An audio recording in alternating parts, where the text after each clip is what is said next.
Hello everyone, my name is Hal. Yes, this is my face. Welcome to the face reveal. But not really, because that's not the point of the video, so let's just jump right into the video. So in a previous video, I talked about all sorts of ideas that I had for the game, and one of those ideas was the creation of an ice area. I figured since we're going to be burning alive in the Devil's Roar to the east, we may as well have the option to freeze our butts off somewhere to the west, for balance. But after thinking about it for a while, I realized that I could do better. And to do better, I had to make use of lore. So, buckle up, it's speculation time.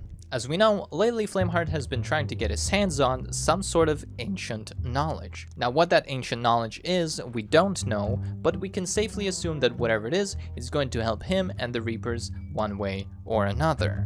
And this is where my first idea comes in.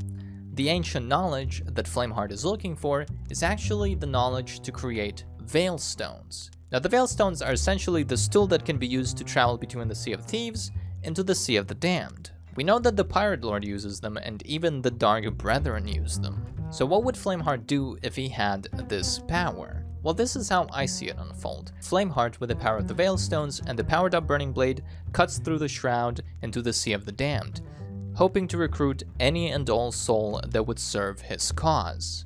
But that's not all that comes through the stair. The chill of death slowly seeps into the Sea of Thieves, consuming everything around. And that right there is the core idea for Echoes of the Damned. A cursed island frozen over, seeping out the warmth from everything and all that dare visit it. And with that, let's talk about what kind of content we can expect to come into the game from Echoes of the Damned. For starters, everything on the island and even things around the island, for example sharks, would eventually have some type of ice or frostbitten variety to them. For example, ice skeletons or frostbitten pigs. I think that would look pretty cool. Yeah? No? I don't know. We'll see. Now, of course, this also includes players. Now, the way I imagine this would work is if you play and complete enough voyages on the island, you would eventually unlock an ice skeleton curse, for example, if you're playing as a skeleton, or some sort of frostbitten curse for the human variety.